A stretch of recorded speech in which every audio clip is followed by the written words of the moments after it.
And we are back, folks, here on the Michigan Insider on Sports Talk 1050 WTKA, online at WTKA.com. We're live here inside the Suburban Chevrolet Make the Choice studios. So you've heard us for the past few weeks talk about the steady climb for the Michigan baseball team, winning series after series. You go back and you look at the from Maryland to Indiana to Penn State on to Purdue. You look at the Wolverines in 4 straight Big Ten series. They've come out on top this time in sweep-like fashion as they down Purdue 3-0, and then came back yesterday and took out Oakland. Joining us to reflect upon those games is Michigan baseball coach Eric Bakich. Coach Bakich, good morning. Good morning, Sam. Thanks for having me. Well, thanks for joining us, Coach. And, some things just continue to be a theme for your season. One of those things is Jacob Cronenworth just being an everyman for you. So that opening game, Coach, he goes out, strikes out 7, and then at the plate helps out his own cause by going 3 for 4 at the plate. I know you had to go to your bullpen a bit in that contest, but still that kid continues to be, like I said, an everyman for you. Yeah, his versatility has been huge for our team to be successful this season. So to be able to use him as a closer, as a starter, as our leadoff hitter, he's really thrived in every role that we've put him in, and that's his athleticism. It's him being a baseball player. It's him competing. He's just got a lot of positive, intangible qualities that allow him to be who he is. Yeah, and then Carmen Benedetti, who, we look at you guys as a team. You're leading the Big Ten in batting right now, and Carmen Benedetti, he's second. He's second in the Big Ten right now in batting behind his teammate Jackson Blythe. But still, he's leading the league in RBIs. And you put a runner in scoring position like in this game, he comes through for you as you guys won that game 9-3. Yeah, Carmen has taken advantage of Jacob Cronenworth, Jackson Glines, and Travis Macy's being on base a lot in front of him. He hits, of course, the cleanup spot, and he's done a nice job. And we almost never, and I mean never, talk about batting average and those types of stats, and we just focus on quality at bats. And the guys in our lineup 1 through 9, no matter the same 4 or 5 guys are up there at the top, and we given other guys opportunities at the bottom, but it seems like whoever we put in there, 1 through 9, when the focus is just on having quality at bats, not on results, we get the results that we want. And Carmen certainly has taken advantage of some run production opportunities, and those RBIs are extremely valuable because a lot of them are coming with 2 outs. Maybe one moment to focus on in game 1, Coach, before we move on to game 2. So you went to your bullpen. I guess in the 5th inning, Jacob he loaded the bases, and you went to Mac Lozer, and he came in, Coach, and got you a strikeout to get you out of there. Well, it wasn't just a strike. It was the highest leverage situation you could possibly be in. It was bases loaded, 2 outs, 3-2 count. And so, there's something's going to happen on the next pitch. And Mac Lozer throws his best pitch, his slider, 3-2, which, takes some courage to throw a breaking ball in a 3-2 count, which we do that a lot. But, for him in that situation, he's got to have a lot of confidence in that pitch, which he does. And he nailed it, and it just struck the guy out looking, and he, was emotional on the mound, which of course got the whole entire dugout team fired up. And that was a big moment in the game because a hit there makes it a completely different ball game. So we were able to continue to separate, and that was a big moment in the game. And then, of course, Keith Lehman coming in and having him back from injury is huge because now it's like a second starter in the game as well. And he did a nice job putting some zeros up. So, yeah, feel good about our pitching. And so then, speaking of which, coaches, we're talking to Michigan baseball coach Eric Bakich here on the Michigan Insider on Sports Talk 1050, WTKA online at WTKA.com. So you come back the next day for the doubleheader. You win both games, 7-0 and 7-5. In that first game, man, you're a freshman. This is I think this is the second time this season he's gone into the eighth inning for you. But another just stellar start for Ryan Newtoff. Ira came back talking about it. He's like, man, he was outstanding on Saturday. Yeah, he's a horse, and he's a guy that he likes to go deep into games. He's efficient with his pitches. He attacks the zone with a lot of quality pitches. He's been consistent this whole year. He's done a nice job, and a lot of that consistency in his performance is because of the consistency he has with his preparation, with his mindset. He's one of the tougher freshmen I've come across in terms of just going out there and not being scared, not being intimidated, and just trusting what he's got, especially on that particular day, whether it's his A game or his B game or whatever. He's just going to attack with it. And he's been very consistent in giving us an opportunity on Saturdays to be in a position to have success. Yeah, no doubt. He was definitely the story. Held them in check, the Boilermakers in check for that game. You shut them out. The next game had more drama, though, Coach. That one, you won that game 7-5, and I talked about how in game one Cronenworth kind of did it all for you. Well, in this contest, Benedetti did it all for you. He does what he does with the bat in his hands. 3 for 5, 4 RBIs, and then, Coach, he comes back and earns his first career save for you, and got it done on both sides as well.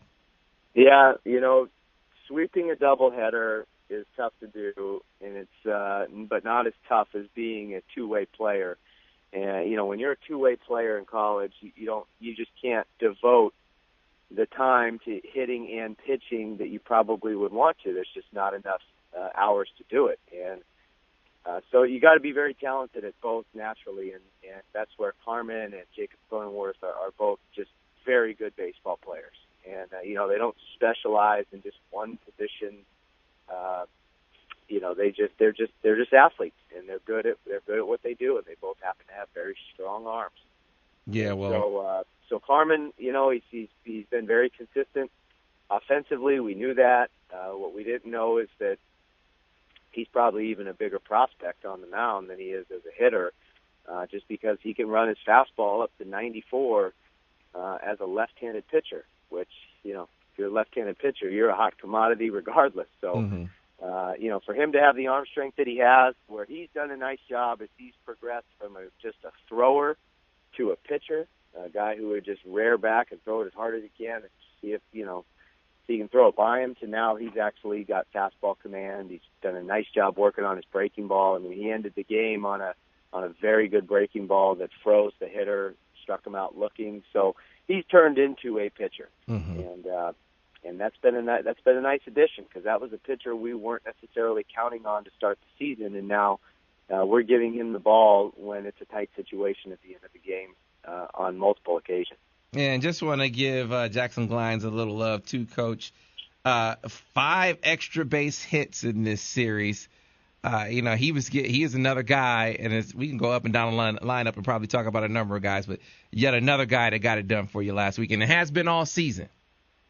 Yeah, he's been very consistent all season. Another guy who just, consistent routine, consistent work ethic, consistent preparation, supreme confidence in his ability. Just knows he's going to be successful when he gets in the box, surprised when he doesn't.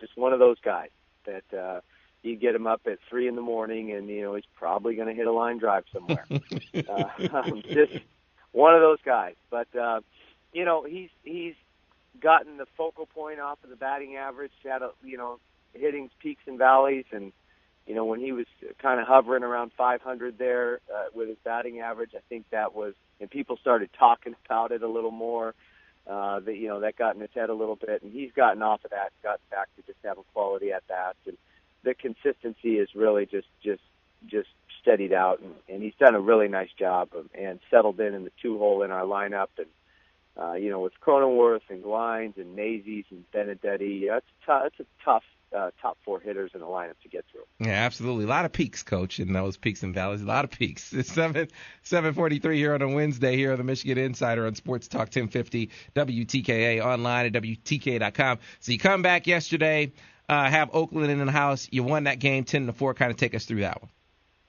Yeah, sure. We got a quality start, a solid start from Matt Ogden. Did a nice job putting 3 zeros up on the board. Our offense obviously, came out swinging, answered the bell, and put a 6 spot up. We had some help. They made a couple of errors that led to runs, but we also made a couple of errors as well that led to runs, so that kind of evened out. But, quality at-bats. I think we had 8 quality at-bats, batted around the lineup the first inning. John Slater with a clutch RBI triple, Jacob Cronenworth with a 2-out RBI. Just guys getting on base and taking advantage of some mistakes and putting up the huge first inning, which anytime you can do that, it puts the other team on their heels and, allows our team to just kind of go out there and separate. But, we let our guard down a little bit. I don't know if we necessarily intentionally let our guard down, but they just seemed to recapture some of the momentum. They scored 4 unanswered runs, the 4th through the 7th innings. They scored in 3 of those frames and, made it a 4-run game at one point. And Donnie Eaton went out there and just absolutely went 1-2-3, pop-up, pair of strikeouts, pounded the zone, and gave us the momentum back. We went in the bottom of that inning, scored 2 more runs to separate the game even more. But just, good lesson to, just stay on the attack. And so it's good. It's good win, good opportunity for our guys to take advantage of a Tuesday game. And now we can get our focus to Minnesota. Yeah, absolutely. And Coach, it's one of those things where you keep that, you keep that momentum from that series that you just swept going. It was your 4th straight series win, as I pointed out. The climb in the Big Ten has been steady. You're up to 5th in Big Ten play right now. One of the things that sticks out to me about that Purdue game is going out and the focus being on not getting complacent, not looking past an opponent. You beat that opponent like you should. That should bode well for the focus necessary to take out a Penn State team, a team that is struggling in similar fashion. But, Coach, I've heard you on this show enough to know that, hey, any team can step up and beat you, so you got to have the proper focus. That's right. Yeah, there's a lot of parity in college baseball right now. And you just look up and down. There's 100 teams that could potentially play in a regional, but there's only going to be 64, just like in our conference. There's 8 teams that could win our conference, but there's only going to be 1. So, we look at it as we haven't done anything yet. Yeah, we're playing better the last few weeks, but, we haven't done anything yet. And so we're going to continue to take that hungry, driven mindset and stay on the attack. Certainly never going to be complacent, regardless of what the standings are. But our guys have done a nice job of taking the focal point off of, the outcome and the wins and the losses and the RPI and the postseason standings and the Big Ten conference standings, and just put the focal point on the opportunity to compete right now and to win the next pitch and just be in the present moment. They've done a nice job with that, and we talk about that a lot. Yeah, Minnesota, excuse me. But, yeah, another team that you're ahead of in the standings. But, hey, you guys have done a great job thus far as these last few series of not looking past those teams and taking them out as that climb continues to be steady. And, we as fans, we kind of look ahead, Coach, and see that big Iowa series coming up. But first things first, got to take care of Minnesota, and should be a fun matchup. Just a few words real quick before you go about what Minnesota brings to the table.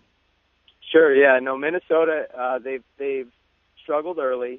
They played a heck of a schedule to start the season, at Houston, at Texas. They lost all those games, so they were behind the 8 balls to start the season early. They struggled in conference play early, but they seem to be playing better now. They swept Penn State last weekend at home. They're a team like us who's been on the road the majority of the season. So for them, they've been at home not that much. They haven't played that many home games. So it's going to be a big challenge. You know, they throw 3 right-handed pitchers on the weekend, quality arms. They got some older guys in their lineup, well coached. That guy's been there forever, and you know it's going to be a challenge. And we're not going to put the focal point on them. We're going to stay on us and do the things we've been doing the last few weeks that have allowed the scoreboard to take care of itself. But it's going to be a challenge, Sam. There's no question about that. You know, on the road, finals week. You know, we it's going to be a good opportunity for us. So we'll have to make sure that we've got our best focus ahead. All right, Coach. We're looking forward to it. Keep up the great work, and we will talk to you again next week. Sounds great. Thanks for having me. All right, thanks a lot. That was Michigan baseball coach Eric Bakich, and this team is going strong, folks. Going strong. Getting better, and I know they don't focus on stats. They can really hit the baseball. They can really hit. Stats bear that out. 7:49 on a Wednesday. We have to get to a break. We come back on the other side. Recruiting Roundup. If you have recruiting questions, now is the time to get them in. 734-998-1050. You can tweet us at Michigan Insider. Tweet me directly at SamWeb77. You can email us at studio@WTKA.com. Recruiting Roundup when we return here. Michigan Insider, Sports Talk 1050, WTKA, the official voice of University of Michigan Sports.